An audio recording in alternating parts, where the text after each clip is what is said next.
Les cellules de notre corps, comme les neurones, décomposent une molécule appelée adénosine triphosphate pour produire de l'énergie. L'un de ces produits de dégradation est l'adénosine. Par conséquent, à mesure que le cerveau consomme de l'énergie tout au long de la journée, les niveaux d'adénosine augmentent régulièrement à l'intérieur des neurones, ce qui entraîne la sortie d'adénosine des neurones qui peut se lier au récepteur de l'adénosine pour provoquer la somnolence.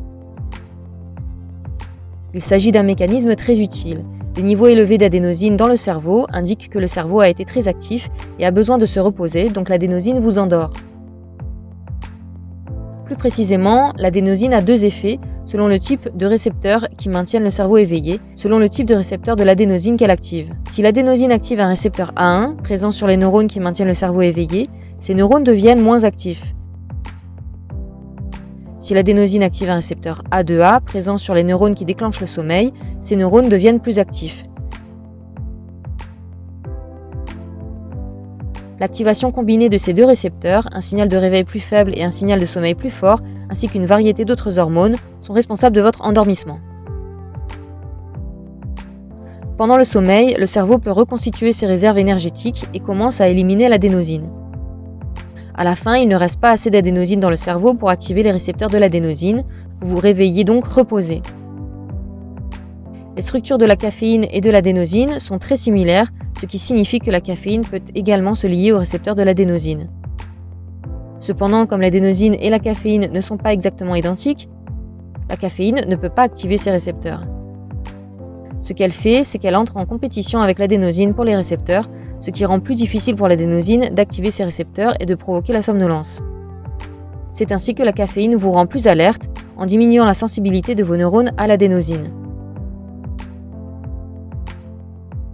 L'effet de la caféine ne dure que 2 à 4 heures, selon la vitesse à laquelle votre corps métabolise la caféine, qui est principalement déterminée par la génétique.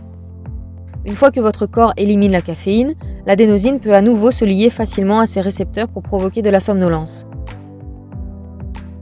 Si vous consommez de la caféine quotidiennement, vous avez peut-être commencé par boire une tasse de café par jour, puis vous en avez bu 3 ou 4 par jour pour ressentir la même vigilance. Ceci est connu sous le nom de tolérance à la caféine et arrive souvent aux personnes qui boivent régulièrement du café.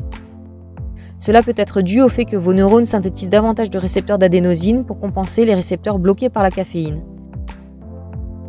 Par conséquent, davantage de caféine est nécessaire pour bloquer ces récepteurs supplémentaires. Si un consommateur chronique de caféine arrête brusquement d'en prendre, étant donné qu'il existe désormais un grand nombre de récepteurs d'adénosine, les effets somnifères de l'adénosine peuvent s'intensifier. Par conséquent, certains utilisateurs peuvent ressentir des symptômes de sevrage tels que fatigue, somnolence, difficulté de concentration et irritabilité, à l'opposé des effets de la caféine.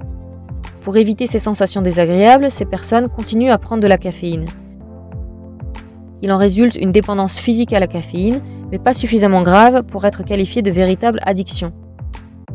La caféine est loin d'être aussi addictive et nocive que d'autres stimulants comme la cocaïne et les méthamphétamines. Ces symptômes de sevrage peuvent durer jusqu'à 1 semaine, jusqu'à ce que le nombre de récepteurs de l'adénosine revienne à la normale, et vous pouvez minimiser ces symptômes en vous sevrant lentement de la caféine plutôt qu'en vous arrêtant brusquement. Les récepteurs de l'adénosine se trouvent également en dehors du cerveau, notamment dans le cœur et les reins. Tout comme l'activation des récepteurs A1 dans les neurones stimulant l'éveil diminue leur activité, l'activation des récepteurs A1 dans le cœur et les reins diminue également leur activité. Le cœur ralentit, tandis que moins de sang est filtré par les reins, ce qui entraîne une diminution de la production d'urine. Tout comme dans le cerveau, l'activation des récepteurs A1 est également un moyen de donner du repos à ces organes, car les battements du cœur et la production d'urine consomment de l'énergie. Lorsque ces récepteurs A1 sont bloqués par la caféine, l'inverse se produit.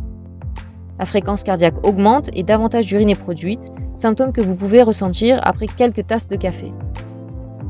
Les personnes qui ont ingéré une grande quantité de caféine peuvent ressentir des symptômes inconfortables tels que des maux de tête, des étourdissements et de l'insomnie due à une vigilance excessive, une nervosité due à une fréquence cardiaque plus élevée et une déshydratation due à une production accrue d'urine.